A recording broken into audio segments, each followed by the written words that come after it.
మీ మోకాల నొప్పులకు ఎటువంటి సర్జరీ లేకుండా ఎపియాన్ పెయిన్ క్లినిక్ అందిస్తున్న అత్యాధునిక చికిత్స. సో ఒకప్పుడు సెలబ్రిటీస్ అంటే మనకు జస్ట్ యాక్టర్స్ ఉండేవాళ్ళు. ఇప్పుడు సోషల్ మీడియాలో కనిపించే ప్రతి ఒక్కరు ఇన్ఫ్లుయెన్సర్లు సెలబ్రిటీలే. సో అక్కడ నుంచి అండ్ అలాగే మైకల్ జాక్సన్ ఎప్పుడైతే అంటే బ్లాక్ గా ఉన్న పర్సన్ వైట్ గా అయ్యారన్నప్పటి నుంచి స్కిన్ వైట్నింగ్ మీద బ్రైట్నింగ్ మీద చాలా ఆశలు హోప్స్ పెంచేసుకున్నారు. సో 100% అవుతాయి. ఇప్పుడు ఆయన అంటే ఎన్నో కోట్లు ఖర్చు పెట్టుంటాడు దానికోసం, ఆ ట్రీట్మెంట్ కోసము. కామన్ పీపుల్ కి, సామాన్య ప్రజలకి స్కిన్ బ్రైట్నింగ్ వైట్నింగ్ అనేది ఎంతవరకు కరెక్ట్ అంటారు? ఇప్పుడు చాలా మంది మన ఇండియన్స్ ఫెయిర్ స్కిన్ కావాలనుకుంటారు. అందులో మెయిన్ రీజన్ ఏంటి అంటే ఫెయిర్ స్కిన్ ఉంటే మనం బాగుంటాము అని వాళ్ళు అనుకోవడం, ప్లస్ ఈ సెలబ్రిటీస్ని స్క్రీన్ పైన చూసి మన స్కిన్ కూడా అలా అయితే బాగుంటుంది అనుకోవడం, కొన్ని వాళ్ళు పెట్టిన పోస్టులు చూసి వీళ్ళు ఈ ట్రీట్మెంట్ చేసుకుంటే ఫెయిర్ అవుతున్నారు మనం కూడా చేసుకుందాం అని ఇలా డిఫరెంట్ కేటగిరీస్ ఉన్నారు. బట్ రియల్ ఫ్యాక్ట్ ఏంటి అంటే మనది ఏదైతే ఒరిజినల్ స్కిన్ ఉంటుందో దాన్ని టోన్ ఇంప్రూవ్ చేసుకోవచ్చు, టెక్స్చర్ ఇంప్రూవ్ చేసుకోవచ్చు, but not the colour. Okay, colour improve అవుతుంది ఎప్పుడు అంటే నువ్వు ఇంటర్నల్ హెల్త్ కూడా బ్యాలెన్స్డ్గా ఉండి మంచి డైట్ తీసుకొని కొన్ని ప్రొసీజర్స్ యాడ్ చేసుకుంటే వన్ స్టెప్ మనం అంటే వన్ స్టెప్ ఫెయిర్ చేసుకోవచ్చు. బట్ ఇక్కడ నేను సమంత గారిని చూశాను. అంటే ఏమై చేసావు మూవీలో కొంచెం తను డస్కీ స్కిన్ ఉండడం వల్ల చాలా మందికి నచ్చింది యాజ్ అ హీరోయిన్ గా, యాక్టింగ్ స్కిల్స్. కానీ ఇప్పుడు తను చాలా ఫేర్ అయిపోయింది, అసలు మేకప్ లేకుండా కూడా చాలా బాగుంటుంది. సో వైట్ అవుతారు కంపల్సరీ అనేది అయితే ఒకటి వచ్చేసింది. అంటే సమంత గారిలో ఏంటి అంటే నాట్ ఓన్లీ స్కిన్ కలర్, ఆవిడ ఫీచర్స్ కూడా మొత్తం చేంజ్ అయ్యాయి. అంటే బోటాక్స్, ఫిల్లర్స్ ఇవి చేసుకోవడం వల్ల ఆబ్వియస్ గా స్కిన్ అనేది ఇంప్రూవ్ అవుతుంది, స్కిన్ హెల్త్ ఇంప్రూవ్ అవుతుంది. దాంతో పాటు తను డైలీ చేసే మెయింటెనెన్స్ ఉంటుంది కదా, సప్లిమెంట్స్ తీసుకోవడం కానీ ఫుడ్ తీసుకోవడం కానీ. ఇప్పుడు అందరూ కామన్ పీపుల్ అది చూడరు కదా, ఇప్పుడు ఏదో క్రీమ్ రాసుకుంటున్నారు తెల్లగా అయిపోతున్నారు, లేదంటే ఇంజెక్షన్స్ చేసుకుంటున్నారు ఫెయిర్ అవుతున్నారు, కెమికల్. సో ఇప్పుడు అదొక్కటే కదా ఆవిడ చేసేది. ఇంటర్నల్ హెల్త్ బిల్డ్ చేసుకుని ఎక్సర్సైజ్ చేస్తారు, డైట్ చేస్తారు, ప్రొసీజర్స్ చేసుకుంటారు, అండ్ సప్లిమెంట్స్ వేసుకుంటారు. ఇవన్నీ వేసుకోవడం వల్ల ఆవిడ టూ మచ్ ఫెయిర్ అయిపోలేదు, చూసారు కదా. కరెక్ట్. వన్ టోన్ అంటే ఒక ఏమంటారు దాన్ని, ఒక షేడ్ ఆర్ 2 షేడ్స్ డిఫరెన్స్ వచ్చింది, కానీ నాట్ చాలా ఫెయిర్ ఏం అవ్వలేదు, కంప్లీట్ ఫెయిర్ ఏం అవ్వలేదు. కంపేర్ టు ప్రీవియస్ స్కిన్ ఇప్పుడు ఫెయిర్ గా ఉంది. బట్ చాలా ఫెయిర్ అవ్వచ్చు కదా మరి తను కూడా. సో ఎక్స్ట్రీమ్ ఫెయిర్నెస్ అనేది విత్ ట్రీట్మెంట్స్ పాసిబుల్ కాదు. 1 or 2 షేడ్స్ మనం ఇంప్రూవ్ చేసుకోవచ్చు, బట్ దానికి తో పాటు అంటే మనం తీసుకునే ట్రీట్మెంట్ తో పాటు మన మెయింటెనెన్స్ కూడా చాలా ఇంపార్టెంట్. సో అలా బ్రైట్నింగ్ చేసుకున్నప్పుడు పిగ్మెంటేషన్ తగ్గిస్తాం, అంతే కదా, మెలానిన్. సో అలా మెలానిన్ పిగ్మెంట్ తగ్గినప్పుడు ఏమైనా సైడ్ ఎఫెక్ట్స్ వస్తాయా, లేకపోతే స్కిన్ సెన్సిటివ్ అవడం ఇలాంటివి ఏమైనా జరుగుతుంటాయా? సో మనము ఇలా పిగ్మెంట్ తగ్గించడానికి గ్లూటాథయోన్ ఇంజెక్షన్స్ అని ఇస్తాం కదా. సో దానివల్ల ఏమవుతుందంటే టైరోసినేజ్ అనే ఎంజైమ్ తగ్గుతుంది. ఆ టైరోసినేజ్ అనే ఎంజైమ్ మెలనిన్ ఫార్మేషన్ అవ్వకుండా చేస్తుంది. సో అది ఎంతవరకు మీరు ఎప్పటి వరకు తీసుకుంటారో అప్పటి వరకు అంతే. So once you stop that మళ్ళీ బ్యాక్ లైఫ్ లాంగ్ తీసుకోరు కదా. ఇప్పుడు మీకు ఏదైనా ఒక అకేషన్ ఉంది, లేదంటే ఈ సర్టెన్ పీరియడ్ ఆఫ్ టైంలో మీరు యాక్టింగ్ చేయాలనుకుంటున్నారు, ఆ టైంలో తీసుకోవచ్చు. తీసుకుంటే అప్పటి వరకు అది రెడ్యూస్ అవుతుంది, అగైన్ మళ్ళీ నార్మల్కి వస్తుంది if you don't maintain. Okay. So when did this glutathione come in to picture? అసలు ఎప్పుడు వచ్చింది? ఇప్పుడు ఒక 5-6 years నుంచి బాగానే ఫేమస్ గానే ఉంది. మెయిన్లీ బికాస్ ఆఫ్ ఇన్ఫ్లుయెన్సర్స్ ఒక రకంగా చెప్పాలి అంటే. ఇంతకుముందు మేము ఎలా అంటే ఎవరైతే ఫుల్ బాడీ కలర్ కోసం చూస్తున్నారు, ఫుల్ బాడీ టోన్ ఇంప్రూవ్ చేసుకోవాలనుకుంటున్నారు, ఇలా యాక్టింగ్ ఫీల్డ్లో ఉన్నారు, వాళ్ళకి మాత్రం సజెస్ట్ చేసేవాళ్ళం. ఇప్పుడు నార్మల్ వాళ్ళు కూడా వచ్చి అడుగుతున్నారు, చేస్తాము, బట్ ప్రోస్ అండ్ కాన్స్, చేసుకున్నంత రోజులు ఉంటుంది, మళ్ళీ బ్యాక్ వస్తుంది, ఇంత ఖర్చు అవుతుంది, మీరు మెయింటైన్ చేసుకోగలరా, ఇవన్నీ ఎక్స్ప్లెయిన్ చేసి చేయడం జరుగుతుంది. ఇక్కడ ప్రీవియస్ ఇయర్స్లో లివర్ టైంలో అంటే లివర్ డిసీజెస్ ఉన్నప్పుడు ఇది యూస్ చేస్తున్నారు అని విన్నాము. ఆ స్టోరీ ఏంటి, ఆ హిస్టరీ ఏంటి? యాక్చువల్లీ గ్లూటాథయోన్ అనేది సిరోసిస్ ఆఫ్ లివర్ అనే కండిషన్లో యూస్ చేసేవాళ్ళం. అయితే అప్పుడు చాలా అలా ఇస్తూ ఉన్నప్పుడు చాలామంది గమనించింది ఏంటి అంటే స్కిన్ ఫెయిర్ అవుతుంది ఆ టైంలో. ఓకే. అప్పుడు దాని పైన రీసెర్చ్ చేస్తే తెలిసింది ఏంటి అంటే ఇది డీటాక్స్ కూడా చేస్తుంది అని. ఆబ్వియస్‌గా మనం డీటాక్స్ చేసుకుంటే కలర్ వస్తాం కదా! కరెక్ట్. సో, అప్పుడు కలర్ ఇంప్రూవ్‌మెంట్‌లో కూడా ఇది యాడ్ చేయడం జరిగింది. అయితే మేజర్ డౌట్ అందరికి ఏంటంటే న్యాచురల్ ప్రాసెస్ ఏదైతే ఉందో ఏజింగ్ కావచ్చు, హెయిర్ రావడం కావచ్చు, దీన్ని మనం అబ్రప్ట్గా స్టాప్ చేసి మెయింటైన్ చేస్తూ ఉంటే ప్రాబ్లమేటిక్గా ఉంటుందా, లేకపోతే నిజంగానే మనం స్టాప్ చేయొచ్చా? యాక్చువల్లీ ఏజింగ్ అనేది ఫిజియలాజికల్ ప్రాసెస్. దాన్ని మనం ఏం చేసినా కూడా ఎంత ఖర్చు పెట్టినా కూడా ఆపలేం. ఇప్పుడు సెలబ్రిటీస్ని కూడా చూస్తున్నాం కదా, ఒక టైం వరకే మేనేజ్ చేయగలరు. కరెక్ట్. ఎప్పుడైతే మనకు కొల్లాజన్ చాలా ఎఫెక్టివ్గా ఉంటుందో అప్పటి వరకు. సో ఆఫ్టర్ దట్ మనకి ఏజ్ అనేది తెలుస్తుంది. ఎప్పుడైనా కూడా గ్రేస్ఫుల్ ఏజింగ్ అనేది రావాలి. అంటే సడన్ గా full dark circles, sudden wrinkles అలా కాకుండా స్లోగా వస్తే మనం కూడా దాన్ని అడాప్ట్ చేసుకోవచ్చు. ఓకే. అలా రావడం కోసం మనం డైట్ అండ్ ఎక్సర్సైజ్ ఇలాంటివి మెయింటైన్ చేస్తూ చిన్న చిన్న ప్రొసీజర్స్ చేసుకుంటే మెయింటైన్ చేయొచ్చు. అదే ఇప్పుడు చాలా మంది రింకిల్స్ కనిపించుకోకుండా ఉండడానికి, తర్వాత వాల్యూమ్ గా ఉండడానికి చాలా మంది బొటాక్స్ ఫిల్లర్స్ వాడుతున్నారు. Is it safe? Ya, they are safe. కానీ ఎంత అమౌంట్లో ఇవ్వాలి, ఏ ప్లేసెస్లో ఇవ్వాలి అనేది ఒక ప్రాపర్ డాక్టర్కే తెలుస్తుంది. ఇక్కడ మళ్ళీ అదేంటి అంటే ఫేషియల్ ఎనాటమీ అనేది ఉంటుంది. అంటే ఎక్కడ ఏ వెజల్ ఉంటుంది, ఎక్కడ ఏ మజిల్ ఉంటుంది, ఎక్కడ ఇస్తే ఏ రిజల్ట్ వస్తుంది అనేది మనకు తెలిసి ఉండాలి. మేము బయటకు వెళ్ళినప్పుడు కొంతమంది టెక్నీషియన్స్ చేస్తున్నారు. అవును, అంటే ఎక్స్పీరియన్స్, కరెక్ట్. నా ఫ్రెండ్స్ కానీ నేను కానీ ఎక్స్పీరియన్స్ అయిందని అంటే సీట్లో కూర్చున్న తర్వాత జనరల్ గా అడుగుతాం కదా, మామూలుగా ఏంటి స్పెషలైజేషన్ ఏంటి అని అడుగుతాం కదా. I'm not doctor, I'm technician అని చెప్తున్నాను. ఇప్పుడు ఏం చేస్తాం, ఫుల్ పేమెంట్ అయిపోయి ఉంటుంది. అంటే అసలు టెక్నీషియన్స్ అనే వాళ్ళు చేయకూడదు ఇది. ఎందుకు అంటే ఇది చాలా సేఫ్ గా చేయాల్సిన ప్రొసీజర్. ఇప్పుడు డే బిఫోర్ యెస్టర్డే ఒక పేషెంట్ వచ్చారు. వాళ్ళకి ఏంటి బొటాక్స్ ఇక్కడ చేశారు. సో ఇక్కడ చేయడం వల్ల ఏమైంది, మజిల్ డ్రూప్ అయ్యి అప్పర్ లిప్ అనేది కిందికి పడిపోయింది, అంటే ఇలా లోపలికి వెళ్ళిపోయింది. మళ్ళీ అది బొటాక్స్ రివర్స్ చేయలేము. మళ్ళీ అది నార్మల్ రావాలి అంటే they have to wait 3 to 6 months wait చేయాల్సిందే. అప్పటిదాకా డ్రూపింగ్ అనేది అలాగే ఉంటుంది. సో ఆ టైంలో వాళ్ళ సైకలాజికల్ గా ఎంత డిప్రెస్ అవుతారు. ఇంకా ఐలిడ్ ఇక్కడ ఫోరెడ్ రింకిల్స్ కి ఎక్కువగా బొటాక్స్ చేస్తారు. అది ప్రాపర్ గా ఇవ్వకున్నా కూడా ఐలిడ్స్ అనేవి పడిపోతాయి. అంటే ఒక కన్ను ఇలా లోపలికి, ఒక కన్ను బ్రాడ్ గా ఉంటుంది. సో అది రివర్స్ చేయలేం మనం. సో అది వెయిట్ చేయాలి. ఆ గ్యాప్ లో వాళ్ళకి ఎంత డిప్రెషన్, ఎన్ని మేనేజ్ చేసుకోవాలి, అందరూ అడుగుతూ ఉంటారు ఏమైంది అని. సో దాని బదులు ప్రాపర్గా చేపించుకుంటే రిజల్ట్స్ బాగుంటాయి, సైడ్ ఎఫెక్ట్స్ లేకుండా ఉంటాయి. ఓకే. సో అసలు డిఫరెన్స్ ఏంటి మ్యామ్ బొటాక్స్కి ఫిల్లర్కి? బొటాక్స్ ఏం చేస్తుంది అంటే మజిల్ని రిలాక్స్ చేస్తుంది. అంటే ఎట్లా అంటే మనకి ఎక్కడైతే రింకిల్స్ ఉంటాయో దాన్ని ఇలా ముడిచిపోయి ఉంటాయో దాన్ని స్ట్రెచ్ చేస్తుంది అన్నమాట. సో అప్పుడు అక్కడ ఏరియా అంతా సాఫ్ట్ అవుతుంది, మజిల్ కంట్రాక్షన్స్ లేకుండా చేస్తుంది మెయిన్. సో రిలాక్స్డ్ గా ఉంటది కాబట్టి అక్కడ ఏరియా అంతా చాలా క్లీన్ గా, చాలా వైడ్గా అలా కనిపిస్తుంది, నీట్గా కనిపిస్తుంది అనమాట. సో ఫిల్లర్స్ ఏం చేస్తుందంటే మనం ఏజ్ అవుతున్న కొద్దీ మనకి వాల్యూమ్ అనేది లాస్ అవుతుంది. సంకెన్ ఫేస్ అంటాం కదా, కళ్ళ కింద కానీ చీక్ వాల్యూమ్ కానీ లాస్ అయ్యి ఫేస్ డ్రాప్ అవుతూ ఉంటుంది. అలాంటప్పుడు ఫేస్ లిఫ్ట్ చేసుకోవడానికి, ఫేస్ వాల్యూమ్ ఇంప్రూవ్ చేసుకోవడానికి అండ్ కాంటూరింగ్, అంటే ఇప్పుడు జా లైన్ చాలా మందికి ఇష్టం, షార్ప్ జా లైన్ అండ్ చిన్ ప్రామినెంట్ గా చేసుకోవడానికి, ఇవన్నిటికి ఫిల్లర్స్ చేయడం జరుగుతుంది. సో అంటే ఏమంటారు, మామూలుగా ఇలా మెయింటైన్ చేస్తూ రావడం, ఏజ్నింగ్ కాకుండా ఈ ఫేస్ లిఫ్ట్లు, సర్జరీస్ చేయడం వల్ల ఏదైనా రాంగ్ అయ్యే ఛాన్సెస్ ఉన్నాయా? అంటే ప్రాపర్గా చేయకపోతే ఖచ్చితంగా రాంగ్ అవుతుంది. ఎలా అంటే ఇప్పుడు బొటాక్స్ ఇచ్చినప్పుడు ఎంత డోస్ ఇవ్వాలి, ఎక్కడ ఏ మజిల్ ఉంటుంది, ఎక్కడ చేస్తే ఏ రియాక్షన్ వస్తుంది అనేది మనకు తెలిసి ఉంటే అలా చేస్తే ఏం కాదు. అలా కాకుండా వెరీ హై డోసెస్ ఇచ్చి, లేదు ఇవ్వకూడని చోట ఇస్తే అక్కడ మజిల్ డ్రాప్ అయిపోవడము, ఇట్లాంటివి జరిగితే రివర్స్ చేయడం కష్టం. Okay. So next plastic surgery అంటూ ఉంటారు చాలా మంది. సో కొన్ని సర్జరీస్ గాన్ రాంగ్ కేసెస్ ఉన్నాయి, సక్సెస్ఫుల్ అయిన కేసెస్ ఉన్నాయి. గాన్ రాంగ్ చాలా వరకు మనము ఆయిషా టాకియా అని చూడొచ్చు, మనం హీరోయిన్, అండ్ హాలీవుడ్ లో కొంతమంది యాక్టర్స్ ఉన్నారు. ఇంకా అసలు సక్సెస్ఫుల్ అంటే Janhvi Kapoor is live example. And Allu Arjun గారు కావచ్చు, రామ్ చరణ్ గారు కావచ్చు, దుల్కర్ సల్మాన్ గారు కావచ్చు, వీళ్ళందరూ సక్సెస్ఫుల్ అయింది. ఎందుకు రాంగ్ అయింది అంటారు? అదే అంటే ఎవరికి ఎక్కడ ఎలాంటి ట్రీట్మెంట్ చేయాలి అనేది ఫస్ట్ డిసైడ్ అవ్వాలి. సపోజ్ ఇప్పుడు చిన్ తీసుకుందాం example. If you have wide చిన్, మనం ఎంతవరకు ఆ టిప్ అనేది ప్రామినెంట్ గా చేయాలి అనేది ఫస్ట్ డాక్టర్ కి ఐడియా ఉండాలి. అండ్ క్లయింట్ కి కూడా ఏంటి అంటే స్క్రీన్ మీద వాళ్ళు ఎలా కనిపించాలనుకుంటున్నారు అనే ఒక క్లియర్ పిక్చర్ ఉండాలి. సో దాన్ని మనం అసెస్ చేసుకోగలగాలి.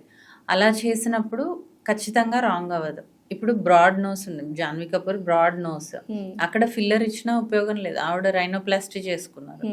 సో అలా ఎక్కడ ఏ ట్రీట్మెంట్ చేసుకోవాలి, ఎవరి దగ్గర చేసుకోవాలి అనేది ఒకటి అసలు యాక్చువల్గా ఏదన్నా మనకు స్కిన్ అందంగా అవ్వాలన్నా, స్కిన్ రెజ్యువనేట్ అవ్వాలన్నా వెళ్ళే క్లినిక్ అండ్ వెళ్ళే డాక్టర్ ఇస్ వెరీ ఇంపార్టెంట్. మనకు కూడా క్లారిటీ ఉండాలి. ఇప్పుడు చాలా మంది ఏంటి అంటే వాళ్ళకి జాలైన్ ఉంది, నాకు కూడా కావాలి అని చేపించుకుంటారు.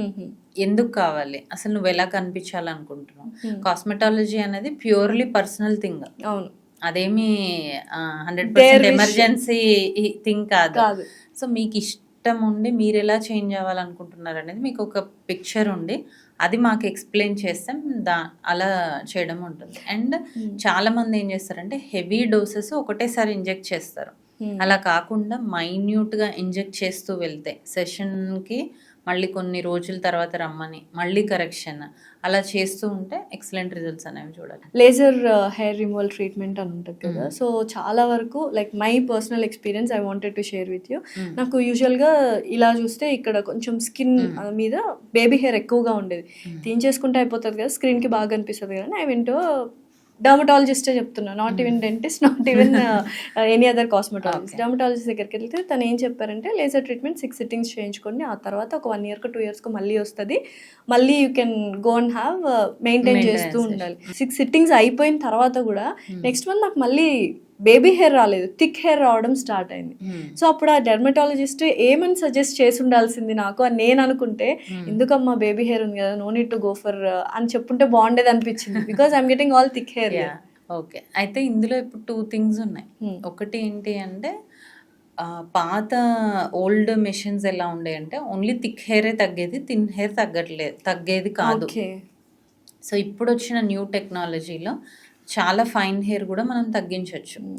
లాంగ్ బ్యాక్ అయితే కొన్ని నెంబర్ ఆఫ్ సెషన్స్ తో చాలా వెరీ ఫైన్ హెయిర్ కూడా మనం తగ్గించవచ్చు. సో అప్పుడు మీరు చేసుకున్నప్పుడు తన దగ్గర ఆ మెషిన్ లేకపోయి ఉండొచ్చు, అది ఒకటి.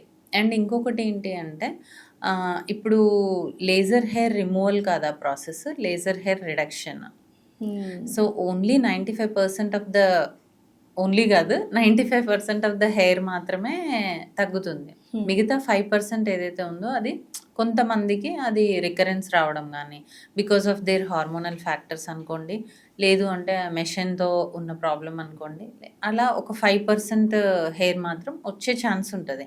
అది మెయింటెనెన్స్ సెషన్ లాగా ఇయర్లీ వన్స్, అలా అందరికీ కాదు, కొంతమందిలో అవసరం పడుతుంది.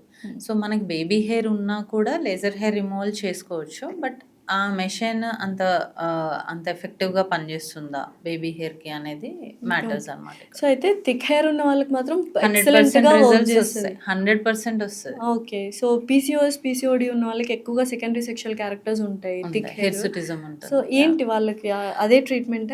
ఇప్పుడు పీసీఓడి కంట్రోల్ చేసుకుంటూ మనం లేజర్ హెయిర్ రిడక్షన్ కూడా చేస్తే రిజల్ట్స్ బాగుంటాయి. లేదు పీసీఓడి అలాగే ఉంది, హార్మోనల్ ఇష్యూస్ అలాగే ఉన్నాయి, కానీ మనం లేజర్ చేస్తున్నాం బట్ అప్పుడు యూజ్ ఉండదు అన్నమాట. ఓకే, అండ్ మేజర్ ప్రాబ్లం టీనేజర్స్కి ఏంటంటే యాక్ని. అందరూ ఫస్ట్ సఫర్ అయ్యేది, ఫస్ట్ టీనేజ్ యాక్ని వచ్చిన తర్వాత రకరకాల ప్రోడక్ట్స్ ఓవర్ ద కౌంటర్ వెళ్ళి కొనేస్తూ ఉంటారు. అది కరెక్టా, లేకపోతే డైరెక్ట్ డర్మటాలజిస్ట్ దగ్గరికి వెళ్ళాలా? యాక్చువల్గా టీనేజ్ యాక్ని రాగానే మీరు అన్నట్టు ఇప్పుడైతే ఇన్స్టాగ్రామ్లో చూస్తారు, ఒక సెరమ్, ఒక moisturiser, sunscreen, night care, face wash, retinol, ఇలా రకరకాలుగా పెట్టుకొని వచ్చేస్తారు. అవైతే ఫస్ట్ వాడిన తర్వాతే డాక్టర్ దగ్గరికి వస్తున్నారు. ఎందుకంటే ఈ మధ్యలో ఓపీకి వచ్చిన వాళ్ళని ప్రెసెంట్గా మీరు ఏం వాడుతున్నారు అంటే ఇంత పెద్ద లిస్ట్ ఉంటుంది, నేనే రాయనన్ని. సో అట్లా ఓటీసీ ప్రోడక్ట్స్ అనుకోండి, లేదంటే ఇన్స్టాగ్రామ్ ప్రోడక్ట్స్ అనుకోండి, అవి చూసి వాడేస్తున్నారు పిల్లలు. ఏంటంటే వాళ్ళకి మెచ్యూరిటీ లేక. సో పేరెంట్స్ కూడా ఏంటి అంటే అవి నార్మల్ వెళ్ళే అనేసి వాళ్ళని చెప్పడంతో వాళ్ళు అలా ట్రై చేస్తున్నాను. బట్ టీనేజ్ యాక్నీ వచ్చిన, ఏ ఏజ్లో యాక్నీ వచ్చినా రీజన్ ఏంటి, మనకి ఏదైనా హార్మోనల్ ఇష్యూస్ వల్ల వస్తున్నాయా, ఒక్కొక్కసారి డాండ్రఫ్ ఉంటే కూడా పింపుల్స్ వస్తాయి, అట్లా వస్తున్నాయా, ఫుడ్తో వస్తున్నాయా అనేది చూసుకొని అలా మనం ప్రాపర్గా ట్రీట్ చేసుకుంటే వాళ్ళకి తర్వాత అది స్కార్స్ రాకుండా, Holes రాకుండా, అనుకోండి. పోర్స్ అనుకోండి, యాక్నీ స్కార్స్ లేదంటే పిగ్మెంటేషన్, ఈ ప్రాబ్లమ్స్ రాకుండా చూసుకోవచ్చు. హోమ్ రెమెడీస్ యూజ్ చేస్తారు కొంతమంది, బేసన్ లేదంటే హల్దీ, అలా యూజ్ చేసి కూడా ఇంకా స్కిన్ని డ్యామేజ్ చేసుకొని వస్తారు. అవును మ్యామ్, నిజంగా హోమ్ రెమెడీస్ యూస్ చేయండి, బెటర్, చాలా సేఫెస్ట్ అంటుంటారు. బట్ చాలా మంది డాక్టర్స్ అది ఇంకా వర్సన్ చేస్తుంది అంటారు.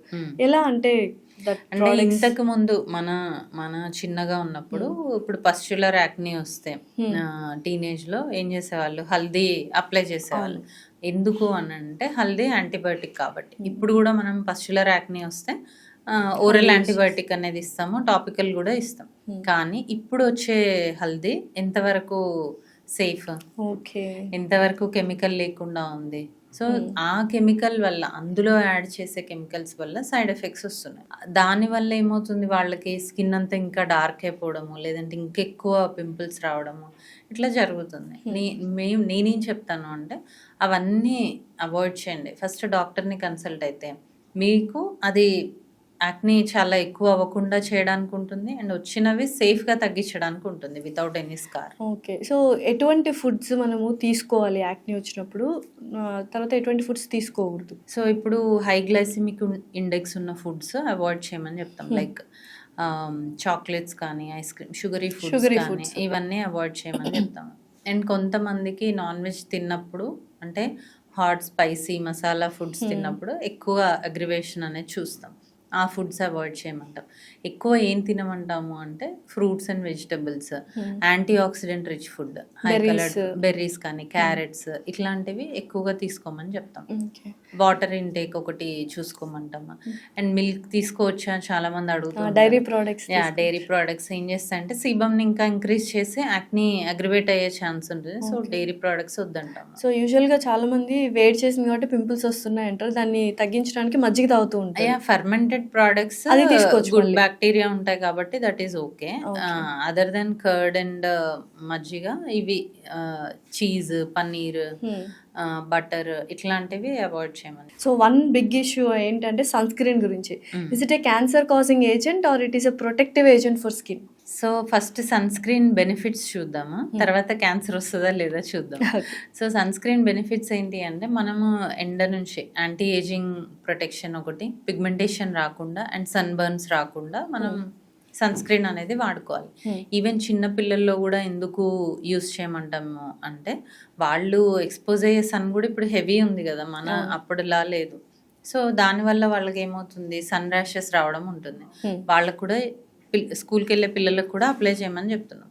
ఎందుకు ఇది క్యాన్సర్ కాజింగ్ ఏజెంట్ అనే న్యూస్ వచ్చింది అంటే, సన్ స్క్రీన్లో 2 kinds ఉంటాయి, physical and chemical. Physical sun screen safe for everyone. ఎందుకు అంటే only upper layer of the skin వరకు మాత్రమే పనిచేస్తుంది. సో అందుకని physical sun screen even if you are pregnant, lactation, kids అందరినీ యూజ్ చేయమంటాం, even if you have sensitive skin. కానీ chemical sun screen ఏం చేస్తుందంటే స్కిన్లోకి అబ్జర్వ్ అవుతుంది. So those who are having very sensitive skin, లేదు అంటే చాలా ఓపెన్ ఉంది, అంటే అబరేషన్స్ ఉన్నాయి, ఓపెనింగ్స్ ఉన్నాయి, ఫిజర్స్ ఉన్నాయి, అట్లాంటి స్కిన్ ఉన్న వాళ్ళకి, very mild and sensitive skin ఉన్న వాళ్ళకి ఈ sunscreen, chemical sunscreens వాడడం వల్ల అది మనకి ఇంటర్నల్గా అబ్జర్వ్ అవుతాయి. అప్పుడు అది లోపల రియాక్షన్స్ వచ్చేసి క్యాన్సర్స్ వచ్చే అవకాశం ఉంది అని. అందులోనూ కొన్ని కెమికల్స్, ఆక్సిబెంజోన్ అలాంటివి. ఓకే, సో ఇది SPF ఉంటుంది కదా, సో ఇది 50 వాడాలా 30 వాడాలా? SPF అంటే సన్ ప్రొటెక్షన్ ఫ్యాక్టర్. మనకి ఇప్పుడు సన్ నుంచి వచ్చేవి అల్ట్రావైలెట్ రేస్, అందులో UVA, UVB అని ఉంటాయి. SPF అనేది ఏంటంటే UVBకి ప్రొటెక్షన్ అన్నమాట. సో మనకి 30 ఉంటే 90% ప్రొటెక్షన్ ఉంటుంది, 40 ఉంటే 95% ఉంటుంది, 50 ఉంటే 99% ఉంటుంది. సో కానీ మనము ఇప్పుడు డస్కీ స్కిన్ ఉంది, కానీ నేను 50 SPF పెట్టుకుంటాను అంటే మీ స్కిన్కి అది సూట్ అవుతుందా లేదా చూడాలి. అయితే ఇప్పుడు మ్యాట్ ఫినిష్ సన్ స్క్రీన్ అని, silicone sunscreens, gel based sunscreens వచ్చాయి కాబట్టి even if we use high SPF ఉన్నవి వాడినా కూడా మనకి ప్రాబ్లం లేదు. అంటే ఇదివరకేమో ఒక లేయర్ లాగా వైట్ కాస్ట్ లాగా ఫామ్ అయ్యేది, ఇప్పుడు అలా లేకుండా వస్తున్నాయి. సో మీరు ఎక్కువ ఎండకి ఎక్స్పోజ్ అవుతున్నారు అనుకుంటే హై ఎస్పీఎఫ్ యూజ్ చేయొచ్చు. జనరల్గా ఇండియన్స్కి 30 to 50 సరిపోతుంది. సో ఇప్పుడు బేసిక్గా మళ్ళీ again I'm coming back to social media controversy గురించి. కొంతమంది డాక్టర్స్ కాకపోయినా వాళ్ళు క్లినిక్స్ నడుపుతున్నారని, ఫేక్ క్లినిక్స్ అని, ఫేక్ డాక్టర్స్ అని చెప్తూ వస్తున్నారు.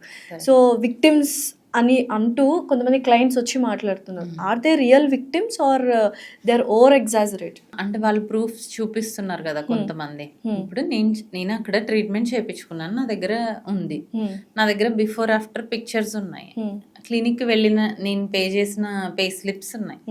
దెన్ అది రియలే కదా. ఎవరైతే చేంజ్ అయితే లేదు, చేంజ్ లేకపోవడం ఒకటి, అండ్ అగ్రివేట్ అవడం కూడా చూసాను. కరెక్ట్. సో అలా ఉన్నారు.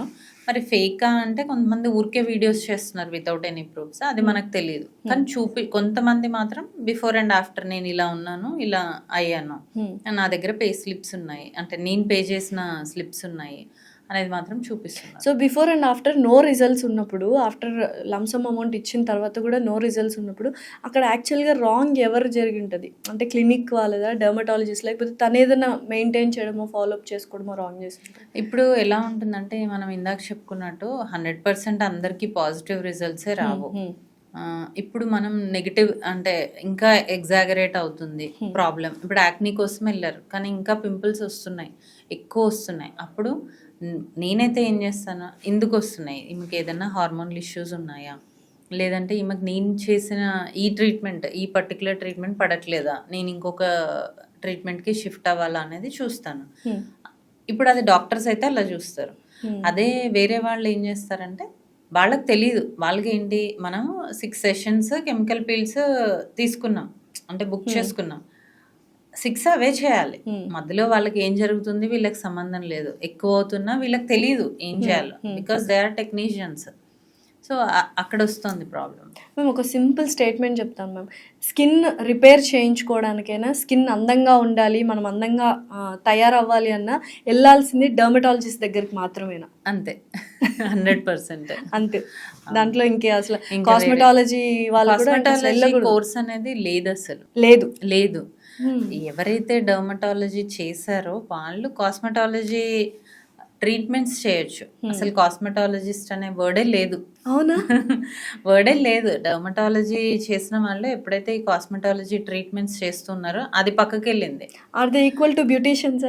బ్యూటీ పార్లర్ లో ఓన్లీ కాస్మెటాలజిస్ట్ అంటే అంతే సెలూన్ సర్వీసెస్ చేసే. ఇప్పుడు ఈ కొత్తగా డెంటిస్ట్లు ఏంటి అవతారం ఎత్తారు కాస్మెటాలజిస్ట్ లాగా? డెంటిస్ట్లు ఏంటి అంటే నాట్ ఎవ్రీ డెంటిస్ట్, కొంతమంది ఏంటి అంటే వాళ్ళు కూడా ఈ కాస్మెటాలజీ కోర్సెస్ చేసి వాళ్ళకి తెలియకపోవచ్చు, అంటే ఇది కరెక్ట్ కాదు అని తెలియకపోవచ్చు, లేదు తెలిసే కూడా చేసి ఉండొచ్చు. వాళ్ళు ఏంటి అంటే డెంటల్ ప్రాక్టీస్ లేకపోవడమో, లేదంటే వాళ్ళకి ఇందులో ఇంట్రెస్ట్ ఉండడమో, అప్పట్లో ఎంబీబీఎస్ చేయలేకపోవడమో ఏదో ఉంటాయి సర్టెన్ రీజన్స్. సో అలా వాళ్ళు ఈజీగా ఇది 6 monthsలో అయిపోతుంది కదా అని ఒక కోర్స్ నేర్చుకొని వాళ్ళు ప్రాక్టీస్ చేయడము, అట్లా చేయడం వల్ల. సో ఫస్ట్ డెంటిస్ట్లు టర్న్ తీసుకుందే హెయిర్ ట్రాన్స్ప్లాంటేషన్ అనే ఒక ప్రొసీజర్ నుంచి. అయితే చాలా క్లినిక్స్లో 30,000కి హెయిర్ ట్రాన్స్ప్లాంట్ జరుగుతుంది, 3 లక్షలకి హెయిర్ ట్రాన్స్ప్లాంట్ జరుగుతుంది. డిఫరెన్స్ ఏంటి? సో ఇప్పుడు టెక్నీషియన్ చేసిన దానికి డాక్టర్ చేసిన దానికి చాలా డిఫరెన్స్ ఉంటుంది కదా. ఇప్పుడు 30,000లో 20,000లో లేదంటే 50లో ఎక్కడైతే అవుతుందో అక్కడ మోస్ట్లీ టెక్నీషియన్స్ చేస్తారు, అక్కడ డాక్టర్ ఉండరు. వాళ్ళకి ఏంటి, ఈ రోజు మనకు ఒక పేషెంట్ వచ్చారు, మనకు ఒక 30,000 వచ్చింది, అయిపోయింది. నెక్స్ట్ డే వాళ్ళకి వీళ్ళకి సంబంధం ఉండదు, పేషెంట్ అండ్ టెక్నీషియన్. సో ఎక్కడైతే మనము ఇప్పుడు మన దగ్గర అవుతుంది అనుకోండి, సపోజ్ మనం ఏంటి అంటే పేషెంట్కి ముందు కౌన్సిలింగ్ చేయడం జరుగుతుంది, పోస్ట్ ప్రొసీజర్ మనం వాళ్ళతో కాంటాక్ట్లో ఉండడం జరుగుతుంది. ఇన్ కేస్ వాళ్ళకి ఏదైనా రియాక్షన్ వస్తే మనం వెంటనే రెస్పాండ్ అవ్వడం జరుగుతుంది. కానీ అక్కడ అది ఉండదు. సో దానివల్ల ఈ సైడ్ ఎఫెక్ట్స్, ఈ రియాక్షన్స్, డెత్స్ ఇవన్నీ జరుగుతాయి. ఓకే. సో యూజువల్గా కాస్ట్ ఎక్కువైనప్పటికీ మనం పర్టికులర్ సూపర్విజన్ ఉన్న ఎక్స్పర్ట్ దగ్గరికి depends on number of grafts ఒకటి, తర్వాత సెంటర్ ఒకటి, అంటే మనం ఎక్కడ చేయించుకుంటున్నామో ఆ సెంటర్, దాని ఇన్ఫ్రాస్ట్రక్చర్, నీకు ఎంత జాగ్రత్తగా చేస్తున్నారు, ఎవరు చేస్తున్నారు, ఇవన్నిటిపైన డిపెండ్ అయి ఉంటుంది. ఓన్లీ ఒక ఫ్యాక్టరే కాదు. చాలా మంది మా దగ్గర కూడా వచ్చి డాక్టర్ మీరేమో 1 lakh చెప్తున్నారు, అక్కడ నాకు 30,000కే చేస్తా అంటున్నారు అని చాలా మంది అడుగుతారు. బట్ డిఫరెన్స్ అది. ఇక్కడ ఉన్నంత కేర్ కానీ ఇక్కడ మనం చేసినంత జాగ్రత్తగా వాళ్ళు చేయకపోవచ్చు. ఏం మ్యామ్ డిఫరెన్స్ అంటే పిఆర్పి, జిఎఫ్సి అని వస్తూ ఉన్నాయి అండ్ హెయిర్ ట్రాన్స్ప్లాంటేషన్ డిఫరెన్సెస్ ఏంటి? హెయిర్ ట్రాన్స్ప్లాంటేషన్ అంటే ఇప్పుడు మీకు కంప్లీట్గా బాల్డ్ అయితే మొత్తం బట్టతల వచ్చేస్తే ఒక ఏరియా నుంచి హెయిర్ తీసి ఇంకో ఏరియాలో పెట్టడం, that is hair transplantation. GFC, PRP ఏంటి అంటే నీకు ఎప్పుడైతే హెయిర్ పల్చగా అయిపోతుందో అప్పుడు ఆ థిక్నెస్ని ఇంప్రూవ్ చేసుకోవడానికి అండ్ హెయిర్ లాస్ని కంట్రోల్ చేసుకోవడానికి మనం చేసే ప్రొసీజర్స్ ఈ గ్రోత్ ఫ్యాక్టర్ ట్రీట్మెంట్ అంటాం. జిఎఫ్సి అంటే, పిఆర్పి అంటే ప్లేట్లెట్ రిచ్ ప్లాస్మా, అంటే మీ ఓన్ బ్లడ్ నుంచి మనం కొన్ని ప్లాస్మా సపరేట్ చేసి ఇంజెక్ట్ చేయడం అనమాట. సో అది ట్రీట్మెంట్. మ్యామ్ ఇప్పుడు ఉన్న పరంగా నేను మీ క్లినిక్ వచ్చేసి నన్ను ఒక 10 years యంగర్ పర్సన్ని చేసేసేయండి చూడడానికంటే will you able to do it? First అడుగుతాను అసలు ఏం కావాలి. యంగర్ పర్సన్ అంటే పర్సనాలిటీ అడుగుతున్నారా, ఫేస్ అడుగుతున్నారా? ఫేస్, స్కిన్ స్కిన్ అడుగుతున్నారు కదా. సో అప్పుడు ఖచ్చితంగా చేయొచ్చు, కానీ ఎలా చేయొచ్చు అనేది ఫస్ట్ నేను మిమ్మల్ని అసెస్ చేసి ఇక్కడ ఇలా చేసుకుంటే బాగుంటుంది. ఇప్పుడు కొంతమందికి ఇది చాలా బల్కీగా ఉంటుంది, కొంతమందికి చీక్స్ ఉండవు, కొంతమందికి లిప్స్ చాలా థిన్ ఉంటాయి. సో అలా ఎక్కడ చేస్తే మీ లుక్ ఇంప్రూవ్ అవుతుంది అనేది ఖచ్చితంగా చెప్పి చేయడం జరుగుతుంది. మెయింటైన్ చేస్తూ ఉండాలి. ఇప్పుడు బోటాక్స్ అనుకోండి 6 months ఉంటుంది, ఫిల్లర్ అయితే 1.5 to 2 years ఉంటుంది. అంటే హౌ అఫోర్డబుల్ ఇట్ ఈస్? కాస్ట్లీనా అంత 10 years యంగర్కి వెళ్ళిపోవాలంటే? మరి కావాలి అంటే కాస్ట్ పెట్టుకోవాలి. డిపెండ్స్, అంటే కొన్ని బ్రాండ్స్ హై ప్రైస్ ఉంటాయి, కొన్ని నార్మల్ మీడియం రేంజ్ కూడా ఉంటాయి. ఓకే, ఇప్పుడు లిప్ ఫిల్లర్స్ వస్తున్నాయి చాలా మంది ఏంటంటే థిన్ లిప్స్ ఉన్నాయి. ఫర్ ఎగ్జాంపుల్ మీరు లైవ్ ఎగ్జాంపుల్ నన్నే తీసుకుని చాలా మంది సజెస్ట్, అప్పర్ లిప్ చాలా థిన్ కాదు, చాలా మంది సజెస్ట్ చేశారు లిప్ ఫిల్లర్కి వెళ్ళొచ్చు కదా అని. నేను ఆక్వర్డ్ గా కనిపిస్తానేమో అని నా ఒపీనియన్. లేదు, ప్రాపర్ డోస్. ఇప్పుడు ఆక్వర్డ్గా ఎందుకు కనిపిస్తుంది అంటే చాలా మంది లిప్ ఫిల్లర్కి వెళ్ళినప్పుడు కొంతమంది డాక్టర్స్ ఎక్కువ వాల్యూమ్ ఇవ్వడం జరుగుతుంది. అప్పుడు ఏమవుతుంది, ఇలా ఇలా వచ్చేస్తుంది, ఇలా వస్తుంది, కైండ్ ఆఫ్ పౌట్ పెట్టిన ఇలా వస్తుంది. ఇది ఉంటుంది. సో అట్లా కాకుండా మనం ప్రాపర్ డోస్ ఇచ్చి ఎక్కడ ఇవ్వాలి. ఇప్పుడు మీది లెఫ్ట్ సైడ్ బాగానే ఉంది, కొంచెం రైట్ సైడ్ కొంచెం ఎంఎల్ ఇస్తే సరిపోతుంది అంతే. అట్లా ఫైన్ లైన్స్ ఇవన్నీ కూడా మనం కవర్ చేసుకోవచ్చు వాటిలో అన్నిట్లో. సో ఓవరాల్ గా ఇప్పుడు ఎవరైనా అందంగా తయారవ్వాలి అంటే ఇప్పుడు 30s లో ఉన్న వాళ్ళు వస్తే అక్కడ నుంచి స్కిన్ మెయింటైన్ చేస్తూ ఉంటే చాలా ఈజీ. అదే అడుగుతున్నా, ఏ ఏజ్ నుంచి అంటే మేము మీ దగ్గరకు రావాలి? 25 చెప్పాలి అంటే 25 నుంచి ఎవరైతే స్కిన్ కేర్ మెయింటైన్ చేస్తారో వాళ్ళు స్లోగా కరెక్ట్ చేసుకుంటూ వెళ్తే అది చాలా కాలం వరకు మనం బ్యూటిఫుల్ గా ఉండొచ్చు. అలా కాకుండా డైరెక్ట్ నేను ఇప్పుడు బాగానే ఉన్నాను కదా 60 తర్వాత వెళ్తాను లేదంటే 50 తర్వాత వెళ్తాను అంటే టూ మచ్ డోస్ ఇవ్వాల్సి వస్తుంది. అయినా కూడా వాళ్ళకి సాటిస్ఫాక్షన్ ఉండదు, బికాజ్ అప్పటికే చాలా సంఖ్యన అయిపోతుంది, చాలా సాగింగ్ ఉంటుంది. అప్పుడు చేయడం కన్నా యంగ్ ఏజ్ నుంచి మనం కొంచెం స్కిన్ కేర్, కొన్ని యాంటీ ఏజింగ్ ట్రీట్మెంట్స్ చేసుకుంటాం. అయితే స్కిన్ కేర్ రొటీన్ అని ఒకటి ఉంది. So day care, skin routine, night care. ఏంటి మేడం, మాయిశ్చరైజర్, సీరము, తర్వాత ఇంకేవో సన్ స్క్రీన్, ఇంకా తర్వాత మళ్ళీ ఏవేవో అన్ని నైట్ అన్ని రాసుకొని పడుకోవాలి స్కిన్ ని. అంటే దానికి బ్రీత్ ఇచ్చే స్పేస్ కూడా ఇవ్వకుండా నిజంగానే అన్ని వాడాలా? ఇప్పుడు అవసరం లేదు. యాక్చువల్లీ ఇప్పుడు టీనేజ్ వాళ్ళు ఉన్నారనుకోండి, మార్నింగ్ అండ్ నైట్ మాయిశ్చరైజర్ పెట్టి మార్నింగ్ ఒక sunscreen, if they are exposing to too much of sun అయితే ఒక సన్ స్క్రీన్ పెట్టుకుంటే చాలు. మాయిశ్చరైజర్ అనేది చాలా ఇంపార్టెంట్ అండ్ 100% ఎఫెక్టివ్గా ఉంటుంది. ఎందుకు అంటే మన స్కిన్ బ్యారియర్ బాగుండాలి, బయట పొల్యూటెంట్స్ నుంచి మనం స్కిన్ బాగుండాలి, ప్రొటెక్ట్ చేసుకోవాలి అంటే మాయిశ్చరైజర్ 100% అది మాత్రం వాడాలి morning and night. And sunscreen depending on your exposure. చాలా మంది ఇప్పుడు 2 finger tips, 3 finger tips అని నేను కూడా చెప్తాను. బట్ ఇప్పుడు మీది చిన్న ఫేస్, మీకు 2 finger tips అంటే దయంలా ఉంటుంది, అంత అవసరం లేదు. మన స్కిన్కి ఎంతైతే అవసరమో అంత అప్లై చేసుకుంటే బాగుంటుంది, అంతవరకు చాలు టీనేజర్లో. ఇప్పుడు యాజ్ వి ఏజ్ 20 దాటుతున్నాం, 25 దాటుతున్నాం అంటే కొన్ని సెరమ్స్, ఇఫ్ యూ హ్యావ్ యాక్ని ఆ serums, if you have dry skin కొన్ని హైలోనిక్ యాసిడ్ సిరమ్స్. ఇంకా ఏజింగ్ స్టార్ట్ అవుతుంది 25 నుంచి, కాబట్టి రెటినాల్ యూస్ చేయమని చెప్తాం. కానీ అది కూడా proper dose, proper quantity, proper product. Okay. So ఒకప్పట్లో మేకప్ ప్రోడక్ట్స్ కొంతమంది మాత్రమే వాడేవాళ్ళు, అంటే ఎవరైతే స్క్రీన్ మీద కనిపిస్తున్నారు, ప్రతి ఒక్కరు స్క్రీన్ మీద కనిపిస్తున్నారు, ఫంక్షన్స్కి వెళ్ళినా కూడా కామన్ నార్మల్ పీపుల్ కూడా మేకప్ ప్రోడక్ట్స్ వాడుతున్నారు. Are they harmful or we have to maintain them? ఇప్పుడు మేకప్ ప్రోడక్ట్స్ అంటే కూడా మళ్ళీ మనం బేస్ మంచి మాయిశ్చరైజర్, సన్ స్క్రీన్ వాడి దానిపైన కొంచెం లైట్ మేకప్ వేసుకుంటే ఓకే. బట్ ఇప్పుడు యాక్ని ప్రోన్ ఉన్నారనుకోండి, ఇంకా డంప్ చేస్తూ ఉన్నాము. సో వాళ్ళకి అప్పుడు ఏం కాకపోవచ్చు, కానీ తర్వాత ఈ పోర్స్ అన్ని క్లాగ్ అయిపోయి ఇంకా యాక్ని ఎక్కువ అయ్యే ఛాన్స్ ఉంటుంది. సో మనం ఏం చేయాలి, తప్పదు అప్లై చేసుకోవాలి అనుకున్నప్పుడు ప్రాపర్గా క్లీన్ కూడా చేసుకోవాలి. అండ్ మీ స్కిన్కి సూట్ అయ్యే మేకప్ ప్రోడక్ట్సే వాడాలి. అంటే జెల్ బేస్డ్ వచ్చాయి, ఇప్పుడు మ్యాట్ ఫినిష్ వచ్చాయి, క్రీమ్ బేస్డ్ ఉన్నాయి. ఇట్లా మీ స్కిన్ టైప్ ఏంటి, దానికి మనకి ఏది సూట్ అవుతుంది అనేది చూసుకొని వాడితే అప్పుడు సైడ్ ఎఫెక్ట్స్ ఉండవు. మ్యామ్, ఇప్పుడు అందరూ ఏజ్ చెప్పడానికి చాలా మొహమాట పడుతూ ఉంటారు, and age is just number అనే వాళ్ళు కూడా ఉన్నారు. అసలు ఏంటి క్రొనలాజికల్ ఏజ్ ఏంటి, బయాలజికల్ ఏజ్ ఏంటి? క్రొనలాజికల్ ఏజ్ అంటే నంబర్. ఇప్పుడు నా నంబర్ 40 45 డేట్ ఆఫ్ బర్త్ ప్రకారం నా నంబర్ అది. బయలాజికల్ ఏజ్ ఏంటి అంటే ఇప్పుడు నీ సెల్ ఏజ్. అంటే ఇప్పుడు ఎవరైతే మంచిగా, ఇప్పుడు సపోజ్ ఒక పర్సన్ 40 years ఉన్నారు, క్రోనలాజికల్ ఏజ్, కానీ వాళ్ళ బయలాజికల్ ఏజ్ మాత్రం 30 ఉంటుంది. ఎందుకు అంటే వాళ్ళ సెల్స్ యాక్టివిటీ అలా ఉంటుంది. అది ఎందుకు ఉంటుంది అంటే వాళ్ళ డైట్ కానీ, వాళ్ళ ఎక్సర్సైజ్ కానీ, వాళ్ళ మెయింటెనెన్స్ కానీ, దీన్ని బట్టి వాళ్ళ బయలాజికల్ ఏజ్ అనేది తక్కువ ఉంటుంది.